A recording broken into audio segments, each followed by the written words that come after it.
Ang talinghaga tungkol sa agila at sa halamang gumagapang. 17 Kabanata. Sinabi ng Panginoon sa akin, Anak ng tao, sabihin mo ang talinghaga na ito sa mga mamamayan ng Israel. Sabihin mo sa kanila na ako, ang Panginoong Diyos, ay nagsasabi, May malaking agila na lumipad papuntang Lebanon. Malapad ang pakpak nito, at malago ang balahibong sari-sari ang kulay. Dumapo siya sa tuktok ng punong sedro.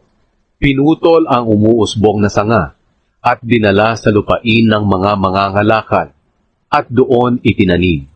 Pagkatapos kumuha naman ng binhi ang agila, mula sa lupain ng Israel, at itinanim sa matabang lupa sa tabi ng ilog, at mabilis na tumubo. Tumubo ito na isang mababang halaman na gumagapang. Ang mga sanga nito'y gumapang papunta sa agila, at ang ugat ay lumalim. Nagsanga pa ito at marami pang umusbong. Pero may isa pang malaking agilang dumating. Malapad din ang mga pakpak, at malago ang balahibo. Ang mga ugat at sanga ng halamang iyon ay gumapang papunta sa agila, upang mabigyan ito ng mas maraming tubig kaysa sa lupang tinubuan ito. Ginawa ito ng halaman kahit na nakatanim ito sa matabang lupa na sagana sa tubig para tumubo, mamunga, at maging maganda. Ngayon, ako ang Panginoong Diyos ay magtatanong, patuloy ba itong tutubo? Hindi. Bubunutin ito at kukunin ang mga bunga at pababaya ang malanta.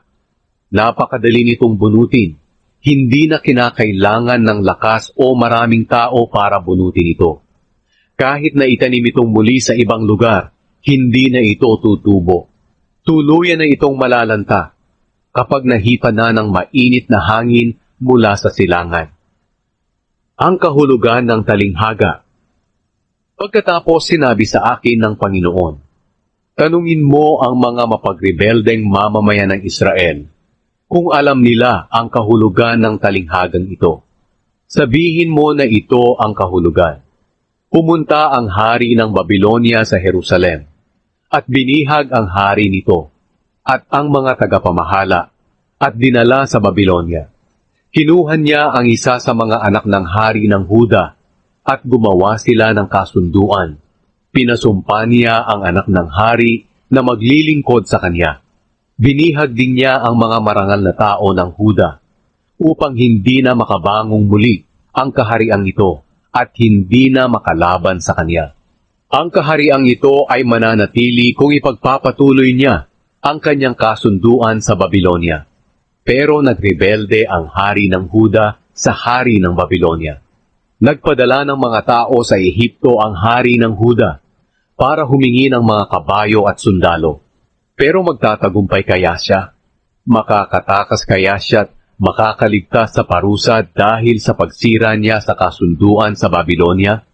Hindi, sapagkat ako, ang Panginoong Diyos na buhay, ay sumusumpa na ang hari ng Huda ay siguradong mamamatay sa Babilonia, dahil sinira niya ang sinumpaang kasunduan sa hari nito na nagluklok sa kanya sa trono.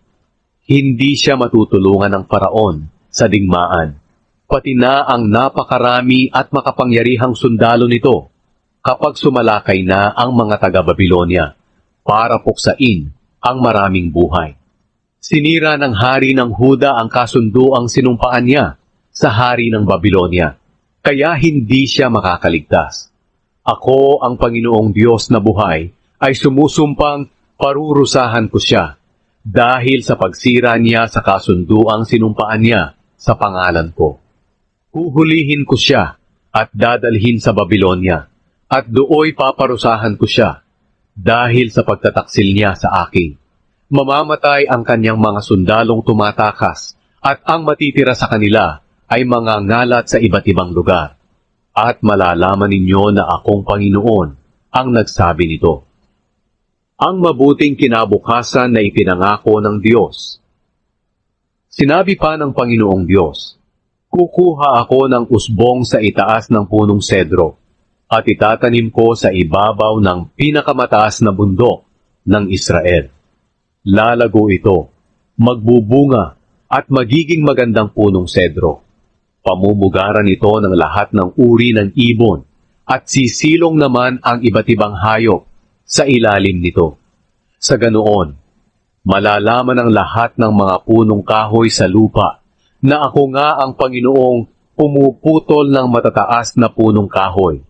Ako rin ang nagpapatuyo sa mga sariwang punong kahoy at nagpapasariwa ng natutuyong puno.